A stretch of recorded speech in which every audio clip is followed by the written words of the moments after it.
यार 18 दिन हो गए भागते दौड़ते सुबह उठते। आज मेरे को एक चीज़ रियलाइज़ हुई, मैं ऐसे ही चेक भी कर रहा था कि इसमें ठीक है एसिडिटी वगैरह ये सब कम हुई बट साइज़ कम नहीं हुआ, अभी भी वैसे के वैसे ही है। तब मैं सोचा यार इसके बारे में देखता हूँ क्या है, 18 दिन हो गए, कुछ तो फ़र्क मतलब इन सेंटीमीटर या इंचेस दिखना चाहिए था। तो मैंने फिर थोड़ा पढ़ा देखा, तो एक एम्स के ट्रेन डॉक्टर हैं, उनकी रील या वीडियो देखी मैंने। तो उसमें उन्होंने बताया कि यार कि 30 साल से पहले जो भी कुछ आप जंक फूड या जैसा भी कुछ खा पी रहे होते हो, और जब 30 के बाद जब आप खाते पीते हो तो पहले वो खाना उतना नहीं लगता था, बट 30 के बाद क्या होता है वो जाके सीधा आपके स्टमक में बैठना स्टार्ट हो जाता है। एंड ये सेम चीज़ मेरे घर वाले, मेरी दादी वगैरह भी बताती थी कि 30 से पहले जो खा पी रहे हो ना, उसके बाद you need to take care of your body, क्योंकि उसके बाद उतना जल्दी डाइजेशन नहीं होगा, है ना। तुम वही सेम खाना खाओगे जो पहले खाते थे, आपको ज़्यादा लगेगा। जो पहले एक्सरसाइजेस करते थे और अब करोगे तो रिज़ल्ट कम दिखेगा। और मेरे साथ भी मुझे लग रहा है वही हो रहा है। तो देखते हैं, समझते हैं आगे वीडियो में क्या है ये सब। और मेरे पेट का भी रिश्ता ना कुछ अजीब सा है। 25-26 की साल की उम्र में फ्लैट था। 28-29 की साल का जब मैं था तो थोड़ा सा आया। 32 साल में निकल के बैठ गए। 36 में ऐसा लग रहा है परमानेंट रेजिडेंट हो गए। हेलो सुनो, अब मैंने इसको नोटिस पीरियड भेज रखा है पिछले 18 दिन से। एंड भाई साहब निकलना पड़ेगा अब आपको। फैक्ट्स पे साइंस क्या कहती है कि 30s में जब आप एंटर करते हो ना, तो आपकी मसल्स थोड़ी सी कम होने लगती हैं, थोड़ी डिके होने लगती हैं। तो उसकी वजह से क्या होता है, कैलोरी बर्न थोड़ा कम हो जाता है। दूसरा सबसे इम्पॉर्टेंट क्या है कि व्हेन यू एंटर 30 रिस्पॉन्सिबिलिटी वगैरह आ जाती है, थोड़ा पैसे वैसे के पीछे भागने लगते हो, लाइफ में टेंशन लेने लगते हो, और उस टेंशन की वजह से कॉर्टिसोल रिलीज़ होता है। और प्लस उसके साथ अगर आप स्मोकिंग ड्रिंकिंग ये सब कर रहे हो तो वो तो कॉर्टिसोल बढ़ाने की फैक्ट्री है। कॉर्टिसोल का एक ही काम है कि वो डीप एब्डोमिनल जो फैट है ना उसको स्टोर करना स्टार्ट कर देता है। एंड तीसरी चीज़ है विस्केरल फैट। ये वो फैट होता है जो आपको दिखता नहीं है, ये आपके ऑर्गन्स के अराउंड जमा रहता है, लिवर के अराउंड या जो भी ऑर्गन्स है, किडनी, इन सब के आसपास ये फैट जमा रहता है। इसमें सब बाहर से तो नॉर्मल दिखता है बट अंदर से सब डैमेज हो रहा होता है। तो इसी वजह से जो आप 25 साल की उम्र में समोसा खा के डाइजेस्ट कर लेते थे, वो 35-36 साल की उम्र में डाइजेस्ट करना थोड़ा सा मुश्किल हो जाता है। एंड उसकी वजह से एसिडिटी और ब्लोटिंग ये सब स्टार्ट हो जाता है।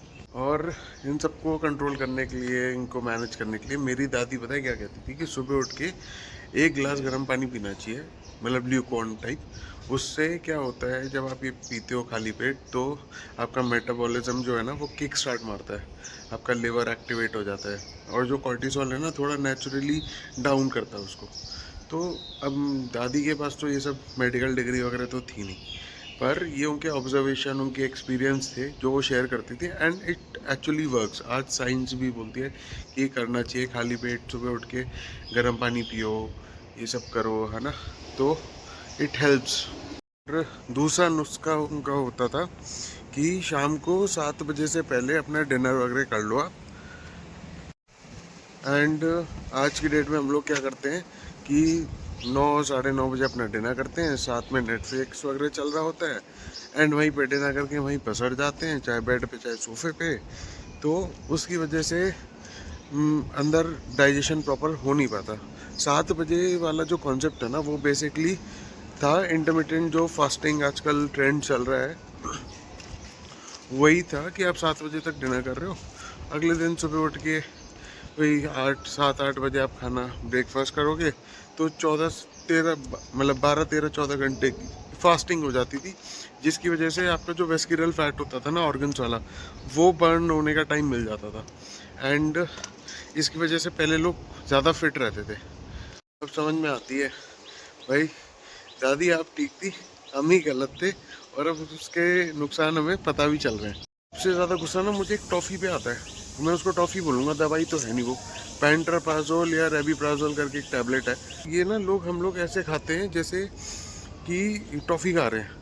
पेट में ज़रा सी जलन हुई, एसिडिटी हुई या गैस्ट्रिक इशू हुआ, सुबह खाली पेट रोज़ पेंटापाजोल खानी चालू कर दी, शाम को खा ली, जब मर्जी जब जब भी थोड़ा बहुत कुछ लगता है खा लिया।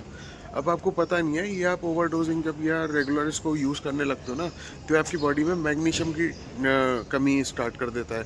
आपके गट में जो बैक्टीरियाज हैं उनको डिस्ट्रॉय करना स्टार्ट कर देता है।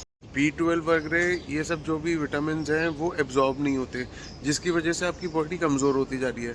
अब आप खुद सोचो, एसिडिटी और इन सब चीज़ों को कंट्रोल करने के लिए अब रेगुलरली ये जो केमिकल खा रहे हो, इसकी वजह से आपकी बॉडी में मतलब एसिडिटी वगैरह ही कंट्रोल रही है, बाकी तो आपकी बॉडी बिल्कुल ख़राब होती जा रही है कि मिनरल्स विटामिन ये सब अब्जॉर्ब ही नहीं होते।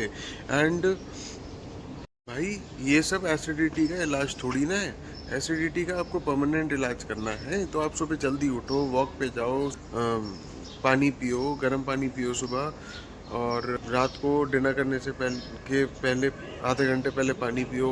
डिनर करने के बाद 5-10 मिनट वॉक पे जाओ। जंक फूड मत खाओ, ऑयली मत खाओ, अल्कोहल ये सब कंजम्पशन कम कर दो यार, तुम्हारा वैसे एसिडिटी कंट्रोल हो जाएगी एकदम से। मेरी हुई है 3-4 दिन में बिना एक भी पेंटापाजोल और इन सब दवाइयों के। तो आप लोग भी कर सकते हो यार, बट ये गलत है यार, इसको टॉफ़ी की तरह खाना बंद करो आप सबसे पहले। और भाई कुछ लोग की ना समस्या है, सीधा उनसे कुछ भी बोलो जी टाइम ही नहीं है।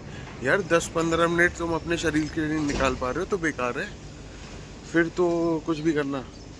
आप 10-15 मिनट निकालो, सुबह भी वॉक करने जाओ, शाम को खाना खाने के बाद भी वॉक करो। ये एक ऐसा एक्सरसाइज है या ऐसी एक्टिविटी है जिसके लिए 1 रुपया भी खर्च नहीं करना पड़ता आपको। ना कोई जिम की मेंबरशिप, ना कुछ। स्क्वाट्स मारो घर पे, प्लैंक करो, डिप्स मार लो यार, ये सब तो फ्री है। ये मुझे भी लगता था, मैं भी बहुत बहाने देता था, बस सब टाइम निकल जाता है। सुबह जल्दी उठना, लेट उठना, 1 घंटे की जगह 5 मिनट चले जाओ, 10 मिनट चलो जाओ तो सही। आप जैसे ये सब करने लगोगे ना तो रिजल्ट देखेंगे। और देखो आजकल गर्मी भी है, पानी भी कोई खरीदना तो पड़ता नहीं है ना। रोज़ दिन में 3 से 4 लीटर पानी पियो आप। यूरिनेशन होगा, बहुत सारी टॉक्सिक जो भी चीज़ें होती हैं सब निकलती हैं उसके थ्रू। इन 18 दिनों में मैंने मतलब बहुत सिक्स पैक एब्स और बॉडी ये सब कुछ नहीं बना लिया, बट मैंने चेंजेस देख रहा हूँ अपनी लाइफ में। स्टैमिना इम्प्रूव हुआ है, ब्रीदिंग अच्छी हुई है, एसिडिटी, ब्लोटिंग ये सब जो दिक्कतें थी ये अच्छी हुई है, ब्रेन में जो फॉगिंग का प्रॉब्लम था वो बेटर हुआ है। तो फ़र्क पड़ता है यार, आप करो इसको। चलो आज कल न्यूट्रिशन के ऊपर बात करेंगे, आज इतना ही। और कमेंट्स में बताओ आप लोग को भी एसिडिटी की प्रॉब्लम है और आप भी ये टॉफ़ी खूब खाते हो, हाँ या ना, ऑनेस्टली जवाब देना, ठीक है। चलो till then take care, eat clean and stay away from all the bullshit and this toffee. Take care, bye bye.